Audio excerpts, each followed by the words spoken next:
High বন্ধুরা, কেমন আছো সবাই? আমি ঘুম থেকে উঠে একটু চা বানিয়ে নিচ্ছি। আজকে দিনটা চা দিয়েই শুরু হচ্ছে। কেউ গ্যাসের দিকে তাকিও না, এর অন্য একটা কাহিনী আছে, অন্য একদিন বলবো। এইভাবে চা দিয়েই শুরু হলো আজকের দিনটা। তারপরে দেখো একটু ঘরগুলো গুছিয়ে নিচ্ছি। এটা আমাদের বারান্দায় একটা বেড পাতা রয়েছে। বেডটার অবস্থা দেখো কি অগোছালো হয়ে রয়েছে।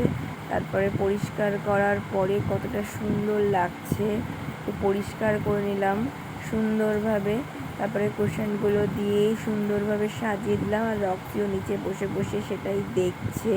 সেটা দেখো তোমরা কি করছে। তারপরে একটুখানি ঘরটা মুছে নিলাম। ঘরটা ঠিক না মুছলে ঠিক ভালো লাগে না।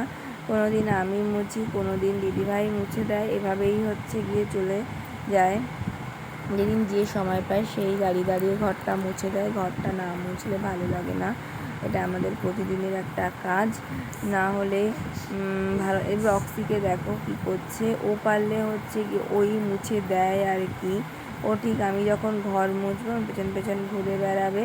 এদিকে আর একটা রুমও ঠিকভাবে মুছে নিলাম। প্রত্যেকটা ঘরই মোছার প্রয়োজন হয়, প্রতিদিনকার কাজের মধ্যে পড়ে। তার মধ্যে চলে এসছে দিদিভাই। দেখো দিদিভাই আসার পরে রক্সি কি করছে, ও হচ্ছে গিয়ে গেটটা মানে ছুতো খোঁজে কখন হচ্ছে গেটটা খোলা পাবে আর বাড়ির বাইরেও বেরিয়ে যাবে।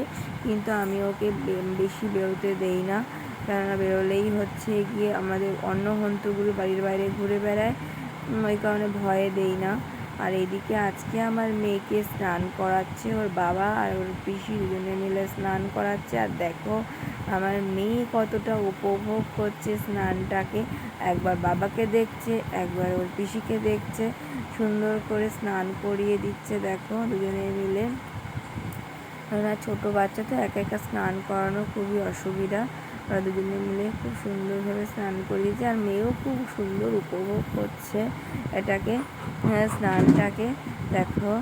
তারপরে ওর পিসি নিয়ে এবার হচ্ছে গাগুলো মুছিয়ে দেবে, ভালো করে সুন্দর করে মুছিয়ে দেবে। তারপরে আমি আমার মেয়ের সাথে একটু গল্প করছি। তুমি সেই কি কিছু কনভারসেশন তোমরা বলছো? একটু শুনে নাও।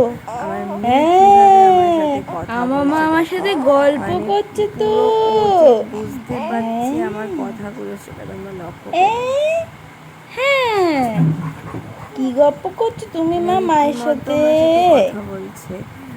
কি আমি কথা বলছি ঠিক হ্যাঁ, কথাগুলো বলো। বুঝতে পারছে, হ্যাঁ, আর কথার উত্তরও খুব হ্যাঁ, সুন্দর করে দিচ্ছে, সেটা দেখো। আর এই তারপরে হচ্ছে গিয়ে দিদিভাই মেয়েকে রেডি করিয়ে দিয়ে হেসে মরে যাচ্ছে। তার কারণ হচ্ছে দিদিভাই মাথায় দিয়েছে তেল। তেল দেওয়ার পরে গামছাটাকে এভাবে বেঁধে দিয়েছি আমি। তারপরে কীরম লাগছে আমি একটু বললাম ভিডিও করি দেখো। আর এই দেখেই তো হেসে লুটোপুটি খাচ্ছে। তারপরে মেয়েকে রেডি করিয়ে দিয়ে আমি একটু ওকে শুয়ে দিলাম, ঘুম পাড়িয়ে দিলাম। এই ঘুম পাড়াতে পাড়াতে তার মধ্যে ওদিকে একটা কাণ্ড ঘটে গেছে, সেটা দেখো। সেটা হচ্ছে রক্সি আর একটা রুমে, অফিস রুম থেকে একটা কাগজ পেয়েছে। কাগজ নিয়ে এসে দেখছে যে ঘরে কেউ নেই। সেই ফাঁকে কাগজটাকে কুচি কুচি কুচি কুচি করে কেটেছে দেখো। কেটে কি করেছে দেখো, সারা ঘর আবারও নোংরা করেছে, পরিষ্কার ঘরটাকে আবার নোংরা করেছে। আবার একটু দেখে নিচ্ছে যে আমি কি বলছি না বলছি, সুন্দর করে মানে শোনে ও কথাগুলো। মানে যেই এবার যদি আমি বলি কিরে দে আমাকে দে, সেই ও দৌড়ে পালিয়ে যাবে। ও আমাদের ভাষা প্রচণ্ড পরিমাণে বুঝতে পারে। দেখো বুঝতে পেরেছে যে অন্যায় করেছে, ওই কারণে একটা পা দিয়ে কাগজটাকে ধরে নিয়ে বসে রয়েছে। বুঝতে পেরেছো? দেখো ওর কাণ্ডটা দেখো কি করেছে। যেহেতু ও নোংরা করেছে ঘরটাকে, সেহেতু আমি আবার একটুখানি মুছে নিলাম ঘরটা, পরিষ্কার করে ঝাড় দিয়ে সুন্দরভাবে মুছে নিলাম। আর দেখো এদিকে রক্সিকে বললাম না মোছার সময় পায়ে পায়ে ঘুরবে। আর সব কাজ শেষে এবার আমি নিয়ে বসেছি রক্সিকে। সব কমপ্লিট হয়ে গেছে, সমস্ত কাজ বাজ ঘর গোছানো সব কাজ কমপ্লিট, খাওয়া দাওয়া কমপ্লিট। এবার একটু রক্সিকে নিয়ে আড্ডা মারতে বসলাম, ওর সাথে একটু খেলা করছি। আর বাইরের ওয়েদারটা দেখে মনে হচ্ছে এক্ষুনি নামবে হচ্ছে বৃষ্টি। দেখো সেটাও তোমাদেরকে দেখাও যদি বৃষ্টি নামে তো। দেখো আদর করছে, দেখো মানে ওদের আদর অন্য কিছুর সাথে তুলনা করা অসম্ভব। মানে রক্সি আমাদের প্রাণ, ওকে ছাড়া আমাদের ভাবাটাই মানে কোনো কিছু ভাবাটাই অসম্ভব। দেখো ও একটু বসে আদর করে নিল ওর মাকে আদর করে নিয়ে মানে ও কী করবে বুঝে উঠতে পারছে না। আর এইদিকে হচ্ছে গিয়ে স্নানের পরে আমার চুলটা এখনও শোকায়নি, সেটা শোকানোর চেষ্টা করছি আমি। তার বলতে বলতেই বৃষ্টি নেমে গেছে, রক্সি সেই বৃষ্টি উপভোগ করছে। আর এইদিকে আমার আর এক মেয়েকে আমি একটু দোল দিচ্ছি। দুপাশে দুই মেয়ে শুয়ে রয়েছে, এক মেয়ে পাশে আর এক মেয়ে ওপাশে। এইভাবে হচ্ছে গিয়ে পুরো বিকেলটা আমাদের কেটে গেল মানে সুন্দরভাবে।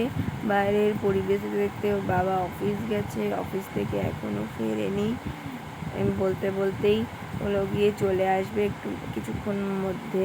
আর ওর বাবা আসলেই ও রক্সি কী করে সেই ভিডিওটা আমি তোমাদেরকে দেখানোর চেষ্টা করব, যে ও কতটা এক্সাইটেড থাকে ওর বাবা যখন বাড়ি থেকে ফিরে আসে। আর দেখো কুশনগুলো কি সুন্দর লাগছে। আর রক্সি ওখানে বসে বসে ওর বুনুকে দেখছে, বুনু কী করছে। আর বুনু কাঁদলে তো দৌড়ে চলে আসে, এসে দেখে বুনু কী করে।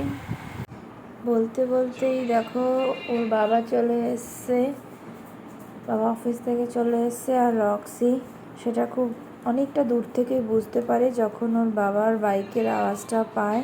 ওর বাবা ঘরে ঢুকছে আর দেখো ও ঠিক কী করবে দিশেহারা হয়ে উঠেছে।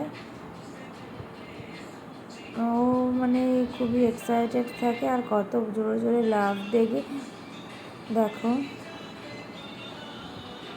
তাহলে তোমরাই জানিও ভিডিওটা কেমন লাগলো। আজকের ব্লগটা এ পর্যন্তই, আজকে এখানে শেষ করছি। অন্য দিন আসবো অন্য কোনো ভিডিও। ভালো লাগলে অবশ্যই লাইক করো।